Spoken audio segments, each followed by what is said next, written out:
साथियों, आप सभी का एक बार फिर से स्वागत है हम सभी के परिवार एसएल स्टडी में। साथियों, आज का जो हमारा टॉपिक है वह बाल अवस्था एवं बाल विकास के टॉपिक है प्रतिभावान सृजनात्मक विशेष क्षमता वाले अधिगमकर्ताओं बालकों की पहचान। यानी आज के इस टॉपिक में हम बात करेंगे प्रतिभा से भावन जो बालक है, सृजनात्मक बालक, विशेष क्षमता वाले अधिगमकर्ताओं की हम आज के इस टॉपिक में हम पहचान करेंगे। तो चलिए अपने इस शानदार सेशन को शुरू करते हैं। प्यारे साथियों, आज हम प्रतिभावान बालक के बारे में बात करेंगे। तो प्रतिभावान बालक आखिर होते कौन है? चलिए उनको हम देखते हैं कि वह बालक जिसकी मानसिक आयु अपने जीवन की आयु के अनुपात में औसत से अधिक हो तथा उसे प्रतिभावान बालक कहते हैं। तो वह बालक यानी कैसा बालक? एक ऐसा बालक जिसकी जो मानसिक आयु है, मानसिक आयु यानी दिमागी आयु है, वह उसके जीवन की आयु के अनुपात में औसत से अधिक हो। जैसे अगर मान लीजिए एक बालक की आयु कितनी है? 10 वर्ष, और उसकी मानसिक आयु की कितनी है? 11 वर्ष, है ना। तो यह क्या होगा? उसके जो औसत से अधिक है, ठीक है, 10 और औसत से कितनी है? 1, ये 1 अधिक है। तो ऐसे बालक को क्या कहेंगे? प्रतिभावान बालक कहेंगे, यानी प्रतिभावान बालक कहेंगे, ठीक है। ऐसे बालक को प्रतिभावान बालक कहेंगे, ठीक है। चलिए सामान्य अर्थों में अगर बात करें तो प्रतिभावान बालक वो होते हैं जो अपनी आयु के बालकों से अधिक योग्यता व क्षमता रखते हैं। ऐसे बालकों की बुद्धि उपलब्धि भी बहुत अधिक होती है। तो अगर हम सामान्य अर्थों में बात करें कि प्रतिभावान बालक ऐसे बालकों को कहा जाता है जो अपनी हम उम्र के बालकों से बुद्धि के मामले में, मानसिक योग्यता के मामले में ज़्यादा उपलब्धि रखते हो, यानी ज़्यादा ज्ञान रखते हो। जैसे मान लीजिए आप की उम्र 10 वर्ष है, आपके मित्रों की भी उम्र 10 वर्ष है, आप दोनों क्या एक ही क्लास में पढ़ते हैं, लेकिन आपके दोस्त जो आपके सहपाठी है ना, वह क्या है? वह कमज़ोर है। उनके तुलना में आपसे अधिक पढ़ते बनता है, लिखते बनता है, समझते बनता है। तो आप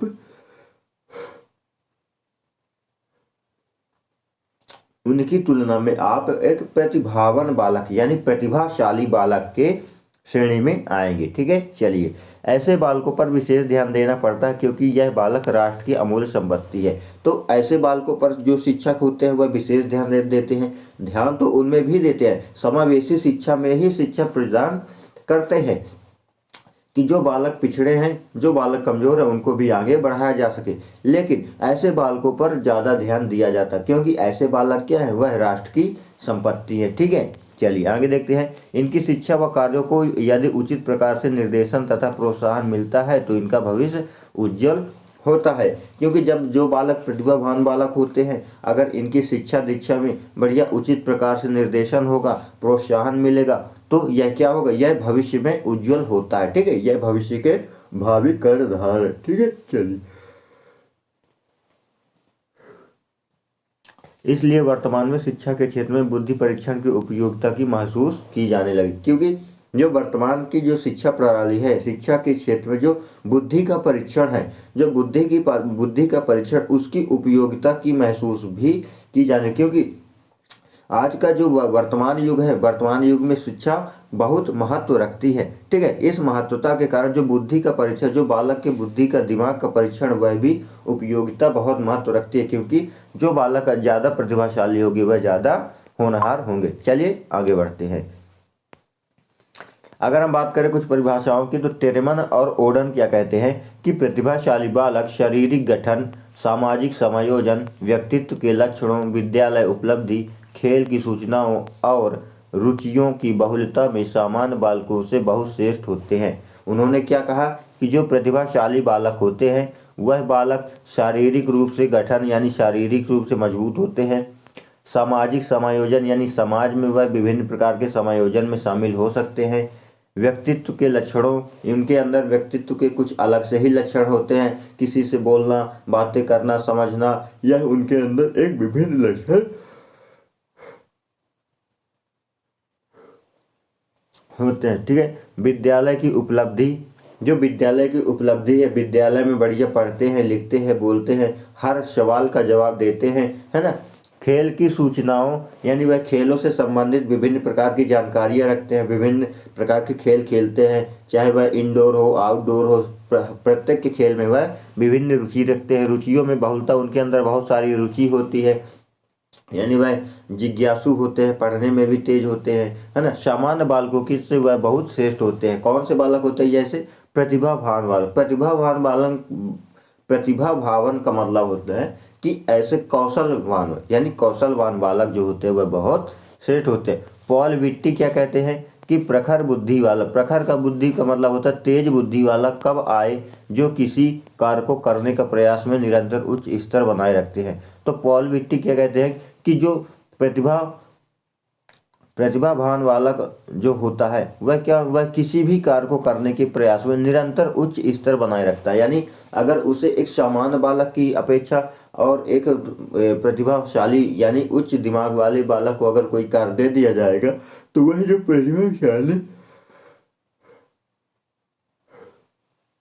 जो प्रतिभाशाली बालक है वह उस कार्य को करने में बहुत ही इंटरेस्ट रखेगा, बहुत ही सावधानी से और बहुत ही तेज से करेगा, लेकिन एक सामान्य बालक उस कार्य को नहीं कर पाएगा। ठीक है। चीज कॉलसनिक, हमारे जो कॉलसनिक महोदय कहते उन्होंने क्या कहते हैं कि वह प्रत्येक बालक जो अपनी आयु स्तर के बालकों में किसी योग्यता में अधिक हो और जो हमारे समाज के लिए कुछ महत्वपूर्ण नई राय दे। तो उन्होंने क्या कहा कि ऐसे प्रत्येक बालक जो अपनी हम उम्र के यानी अपनी उम्र के बालकों में किसी न किसी योग्यता से अधिक हो और जो हमारे समाज के लिए कुछ महत्वपूर्ण नई राय दे, ऐसे बालकों को हम प्रतिभाशाली बालक या प्रतिभावान बालक कहते हैं। ठीक है। चलिए, आई होप आपको ये पूरा कॉन्सेप्ट क्लियर में आ गया होगा। आगे बढ़ते हैं। ठीक है। चलिए,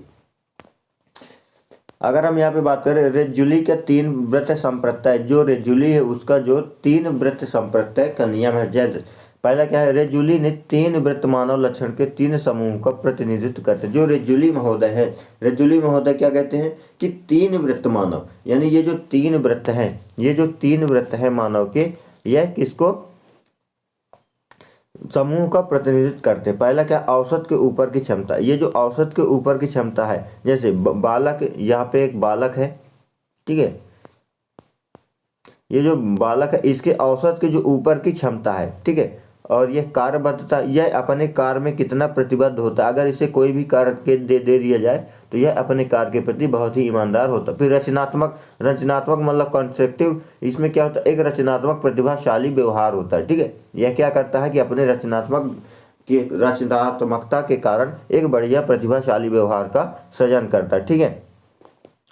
उसके अनुसार यह 3 गुण एक दूसरे से जोड़कर या एक दूसरे के साथ अंतःक्रिया कर रचनात्मक उपलब्धि प्रतिभाशाली व्यवहार के रूप में प्रकट होते हैं। जब बालक की ये तीनों गुण आपस में मिल जाते हैं, ठीक है, तो यह एक प्रतिभाशाली बालक का निर्माण करते हैं और यह एक प्रतिभाशाली बालक की पहचान है। ठीक है। आई होप आपको रेजुली का 3 संप्रत्यय सिद्धांत समझ में आ गया होगा। चलिए आगे देखते हैं।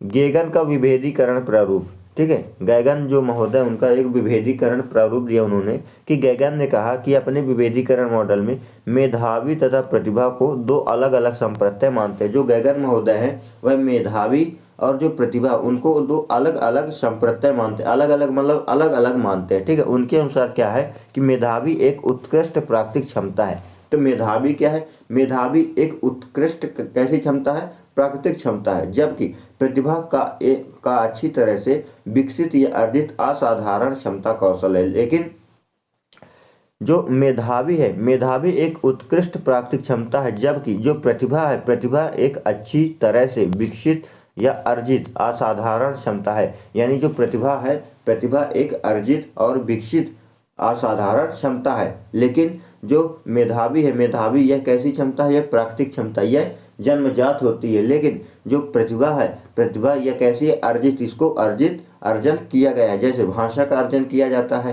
भाषा का अधिगम किया जाता है, इसी प्रकार इस प्रतिभा का अर्जन या अधिगम किया गया है। ठीक है। आई होप आपको क्लियर हो गया होगा। फिर गैगन क्या मानते हैं कि एक व्यक्ति में मेधा के साथ शुरुआत होती है। ठीक है। किसके साथ शुरुआत हो, मेधा के, और विभिन्न उत्प्रेरकों के माध्यम से प्रतिभा को विकसित करने का मौका मिलता है। जो उन्होंने क्या कहा कि जो एक व्यक्ति होता है, एक बालक होता है, उसके अंदर जो पहली शुरुआत होती है वह मेधा के साथ शुरुआत होती है, यानी सीखने के साथ शुरुआत होती है, लेकिन वह विभिन्न उत्प्रेरकों के माध्यम से, जो विभिन्न उत्प्रेरक है, विभिन्न माध्यम है, उनके माध्यमों से वह मेधा को किस रूप में बदलता है, प्रतिभा के रूप में बदलता है। जैसे उसको अच्छा वातावरण मिलेगा, अच्छा भोजन, है ना, ये सारी जो सुविधाएं मिलेगी, वह क्या करेगा, बढ़िया अपना विकास करेगा। ठीक है, आई होप आपको क्लियर हो गया होगा। आगे बढ़ते हैं। इन उत्प्रेरकों में अंतर व्यक्तिगत संबंध आधारित जैसे परिपक्वता, प्रेरणा, मौका और पर्यावरणीय कारक, परिवार व स्कूल शामिल होते हैं। जो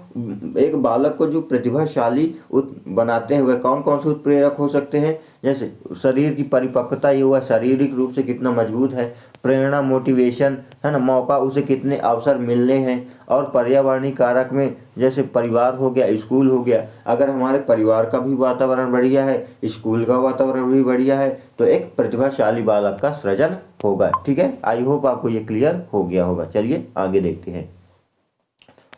यहाँ पे प्यारे साथियों देखेंगे कि कुछ डायग्राम बनाए गए, जैसे प्राकृतिक क्षमताएं की क्या होती है, मेधा, है ना, गिफ्टनेस, अंतर व्यक्तिगत उत्प्रेरक, विकास प्रक्रिया व पर्यावरणीय उत्प्रेरक, अर्जित कौशल, प्रतिभा और टैलेंट। ठीक है, इसको अगर हम बात करें संयोग में, तो इसमें पहले क्या होता है, जो एक बालक है, यहाँ पे हम आपको बालक बना देते। ठीक है, ये बालक है, इसके अंदर कुछ प्राकृतिक क्षमताएं होती है। प्राकृतिक क्षमताएं जैसे बोलना, समझना, है ना, अर्जन करना, अनुकरण करना, ये इसकी क्या हो गई, यह इसकी प्राकृतिक क्षमता हो गई। ठीक है, इसके बाद क्या आया, जो यह इसकी विकास प्रक्रिया हो रही है। ठीक है, विकास प्रक्रिया। अब ऊपर से क्या, अंतर व्यक्तिगत उत्प्रेरक, अंतर व्यक्तिगत यानी इसके आंतरिक जो उत्प्रेरक है, जो मोटिवेटेड हैं, जैसे बोलना प्रयास करता है, समझना, अनुकरण करना। ठीक है, इधर से पर्यावरणीय यानी स्कूल हो गया, परिवार हो गया, वातावरण हो गया। ठीक है, कुछ कारण यहाँ से प्रभाव पड़ा। इसके बाद जो अर्जित जो प्रतिभा है, यह कैसे कौशल है, यह एक अर्जित कौशल है। ठीक है, आई होप आपको क्लियर हो गया होगा। चलिए आगे बढ़ते हैं। अब हम बात करें प्यारे मित्रों कि बालक, जो प्रतिभाशाली बालक होते हैं, जो प्रतिभावान बालक होते हैं, उनकी कुछ विशेषताएं देखते हैं। जैसे कुछ विशेषताएं क्या हो सकती हैं कि कोई भी पाठ को आसानी से सीखना, यानी एक जो प्रतिभाशाली बालक होता है और एक सामान्य बालक होता है। जो प्रतिभाशाली बालक सामान्य बालक की अपेक्षा कोई भी पाठ हो, कोई भी विषय हो, वह उसको आसानी से याद कर लेता है, आसानी से समझ लेता है, आसानी से सीख लेता है। फिर क्या है, बुद्धि, व्यवहारिक ज्ञान का उपयोग सामान्य बालक से अधिक करना। जो एक प्रतिभाशाली बालक होता है वह अपने ज्ञान का उपयोग, अपनी बुद्धि का उपयोग, अपने दिमाग का उपयोग वह एक सामान्य बालक की अपेक्षा अधिक करता है। ठीक है, चलिए। विशाल शब्दकोश का भंडार होना, यानी जो प्रतिभाशाली बालक के अंदर विशाल शब्दकोश का भंडार होता है, यानी उसके डिक्शनरी होती है। अगर उसे किसी भी मीनिंग पूछ लिया जाए तो वह जल्दी से जवाब दे देता है। जबकि एक जो बालक होता है, जो बालक होता है, सामान्य बालक, वह यह नहीं कर सकता। ठीक है, चलिए आगे देखते हैं।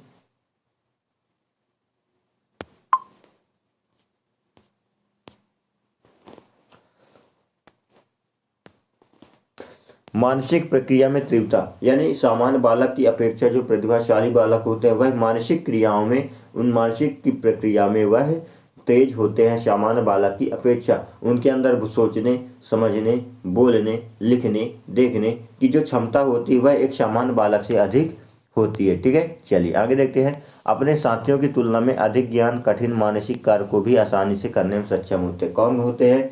वह प्रतिभाशाली बालक होते हैं। अपने साथियों की तुलना में वह जो अधिक ज्ञान अर्जित करते हैं, कठिन मानसिक कार्य को भी वह आसानी से करने में सक्षम होते हैं। जैसे जब हम पढ़ते थे तो हमारे विद्यालय में एक बालक था कक्षा 9 में, उससे बहुत बनता था, मतलब वह पूरे क्लास का मनीडर हुआ करता था, यानी उसको क्लास में बहुत बनता था, लेकिन हम लोग क्या वह सामान्य श्रेणी में आते हैं, तो वह एक प्रतिभाशाली बालक था जबकि हम लोग सामान्य बालक थे। ठीक है, सामान्य अध्ययन में रुचि होना, जिज्ञासु प्रवृत्ति का होना। जो प्रतिभाशाली बालक होते हैं वह जिज्ञासु होते हैं, उनमें अध्ययन में रुचि रखते हैं। ठीक है, उच्च बुद्धि उपलब्धि 130 से 170 जोखिम उठाने की क्षमता होती है। जो उच्च बुद्धि उपलब्धि के बालक है, जो प्रतिभाशाली बालक है, जो उनकी बुद्धि उपलब्धता है, मानसिक उपलब्धता हुआ 130 से 170 तक के जोखिम उठाने की क्षमता रखते हैं। ठीक है, व्यक्तित्व में अन्य बालकों से अलग होते हैं, यानी जो प्रतिभाशाली बालक होते हैं वह व्यक्तित्व में, क्वालिटी में जो सामान्य बालक की अपेक्षा अधिक होते हैं। ठीक है, चलिए आगे देखते हैं। हम प्रतिभाशाली बालकों की पहचान कैसे कर सकते हैं। ठीक है, तो इसके लिए हम क्या करें कि प्रत्येक कक्षा में प्रतिभावान बालक होते हैं, यानी हर एक कक्षा में प्रतिभावान बालक होते हैं। यह आवश्यक है कि हम ऐसे बालक बालिकाओं का पता लगाकर उनका अधिकतम विकास किया जाए। निम्नलिखित विधियों द्वारा हम एक प्रतिभाशाली बालक का पता लगा सकते हैं। कैसे कैसे लगा सकते हैं कि बुद्धि परीक्षण, प्रतिभावान बालक बालिकाओं की पहचान के लिए व्यक्तिगत परीक्षण उत्तम साधन है।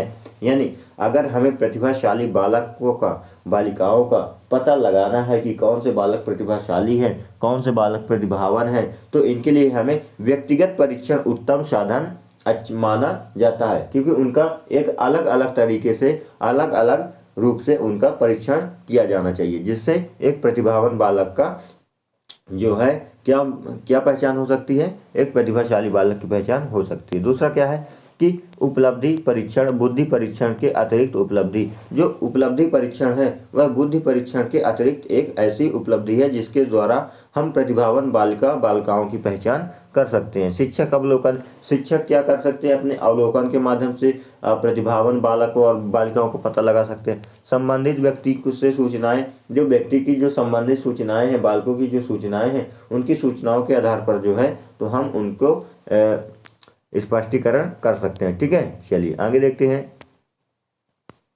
प्रतिभावान बालकों की शिक्षा क्या हो सकती है कि प्रतिभावान बालकों की शिक्षा के लिए सर्वप्रथम यह पता लगाना चाहिए कि प्रतिभावान बालक कौन है। ठीक है, अगर हमें उन्हें शिक्षा देने से पहले सबसे पहले हमें यह पता लगाना होगा कि प्रतिभावान बालक कौन है। ठीक है, प्रतिभावान बालक को चयन में प्राय गलती हो जाती है। कभी कभी प्राय ये गलती हो जाती है कि जो प्रतिभाशाली बालक हैं, जो बालिकाएं हैं, उनका चयन नहीं हो पाता। ठीक है, उनके स्तर पर जो है तो सामान्य बालकों का चयन हो जाता है।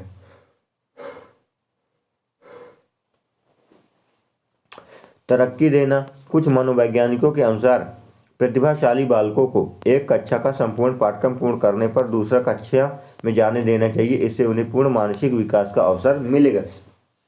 अगर हमें प्रतिभाशाली बालकों की पहचान करना है, अगर उन्हें शिक्षा देना है, तो उसके लिए हमें क्या करना चाहिए कि हमें जो मनोवैज्ञानिकों के अनुसार कुछ सुझाव दिए गए हैं कि जो प्रतिभाशाली बालक होते हैं उनको कक्षा का संपूर्ण पाठ्यक्रम पूर्ण कर लेना चाहिए। कर लेने के बाद यानी पूरा कंप्लीट हो जाने के बाद सिलेबस, उन्हें दूसरे कक्षा में जाने देना चाहिए। इससे क्या होगा कि उनके अंदर जो पूर्ण मानसिक विकास का अवसर मिलेगा। ठीक है, विशेष विद्यालय का पाठ्यक्रम, यानी ऐसे बालकों के लिए हमें विशेष विद्यालय की व्यवस्था करनी चाहिए, है ना। उनके लिए अलग से पाठ्यक्रम होना चाहिए जिससे वह पढ़ सके। ठीक है, व्यक्तिगत रूप से ध्यान देना, यानी हमें ऐसे बालकों पर विशेष रूप से ध्यान देना चाहिए। ठीक है, जिसके कारण वह अपना प्रतिभा निखार सके। अच्छे पुस्तकालय और प्रयोगशाला, उनके लिए हमें अच्छे पुस्तकालय का प्रयोगशाला करना चाहिए। ठीक है, इससे क्या होगा कि उनका जो प्रतिभाशाली जो ज्ञान है वह ज्ञान विज्ञान अधिक बढ़ेगा। ठीक है, विशेष शिक्षण विधि, ऐसे बालकों के लिए हमें विशेष शिक्षण विधि का प्रयोग करना चाहिए। ठीक है, जिससे उनका ज्ञान और बढ़ सके। ठीक है, चलिए आगे देखते हैं। पाठ्यक्रम सहगामी क्रिया, यानी हमें उनके लिए सहगामी क्रियाएं भी करनी चाहिए, पाठ्यक्रम से संबंधित अन्य क्रियाएं भी करनी चाहिए जिससे उनका विकास हो सके। प्रतिभाशाली अध्यापक, प्रतिभाशाली अध्यापक का मतलब है कि यहाँ पे जिस तरह बालक भी प्रतिभाशाली है उसी तरह अध्यापक भी प्रतिभाशाली होने चाहिए। ठीक है, चलिए आगे देखते हैं। प्रतिभाशाली बालकों को सामान्य बालकों की सामाजिक क्रियाओं से पृथक नहीं रखना चाहिए। ठीक है, इस क्रियाओं में भाग लेकर ही उनको सामाजिक अनुभव प्राप्त हो सके। तो जो प्रतिभाशाली बालक होते हैं उनको सामान्य बालक, यानी प्रतिभाशाली बालक और सामान्य बालकों कि जो सामाजिक क्रियाएं हैं उनसे अलग नहीं रखना चाहिए। इन क्रियाओं में भाग लेकर ही उनको सामाजिक अनुभव प्राप्त हो सकेगा। ठीक है, यानी जो सामान्य बालकों की अपेक्षा जो प्रतिभाशाली बालक होते हैं उनको अलग नहीं रखना चाहिए, उनको उनके साथ ही सामाजिक व्यवहार करने देना चाहिए। इससे क्या होगा कि वह सामाजिक क्रियाओं में जो है तो अनुभव प्राप्त करेंगे। ठीक है, चलिए, प्रतिभाशाली बच्चों के लिए अच्छे शैक्षिक कार्यक्रम वह होते हैं जो प्रत्यय स्मरण के द्वारा ज्ञान की प्रवीणता पर बल देते हैं। जो प्रतिभाशाली बालक होते हैं, एक अच्छा शैक्षिक जो कार्यक्रम होता है जो प्रत्यय स्मरण का मतलब लगातार स्मरण, पढ़ के स्मरण के द्वारा जो ज्ञान की प्रवीणता उस पर बल देता है। ठीक है, उन्हें अधिगम से न्यूनतम मानकों तक काम करने को प्रेरित करने के लिए उपहारों व पुरस्कारों का उपयोग करते हैं। उन्हें अधिगम में न्यूनतम मानकों, जो अधिगम के जो न्यूनतम मान है उनको तक काम करने से प्रेरित करने के लिए, यानी उनको अपने कार्य के प्रति निष्ठावान बनाने के लिए उपहारों व पुरस्कारों का भी उपयोग किया जाता है। ठीक है, उनके चिंतन को प्रेरित कर उन्हें विविध विचारों से में व्यस्त रखने के अवसर देते हैं। यानी जो प्रतिभाशाली बालक हैं उनके चिंतन को विकास करने के लिए उन्हें विभिन्न विचारों में व्यस्त रखने के अवसर भी दिए जाते हैं। ठीक है, उन्हें आक्रामक व्यवहार को नियंत्रित करते हैं। जो प्रतिभाशाली बालक होते हैं उनके लिए जो सबसे अच्छा शैक्षिक कार्यक्रम उनके जो आक्रामक व्यवहार हैं, उनके जो व्यवहार है, उनके जो व्यवहार यानी क्रिया है, क्रियात्मक को उनको क्या करते हैं, नियंत्रित करने का प्रयास किया जाता है। ठीक है, चलिए, यहाँ पे अगर बात करें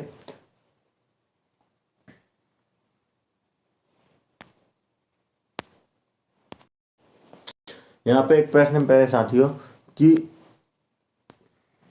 रीजनली प्रतिभाशाली की अपनी परिभाषा के लिए जाने जाते, कितनी दिए थे उन्होंने, 3 वृत्ति परिभाषाएं दी थी। ठीक है, यहाँ पे आई होप साथियों आपको पूरा कॉन्सेप्ट क्लियर में आया होगा, वीडियो पसंद में आई होगी। वीडियो पसंद आए तो वीडियो को लाइक कीजिए, शेयर कीजिए और कमेंट करके बताइए कौन सा टॉपिक आपको समझ में नहीं आया। फिर मिलेंगे एक नए वीडियो के साथ, नए टॉपिक के साथ। तब तक के लिए जय हिंद, जय भारत, वंदे मातरम।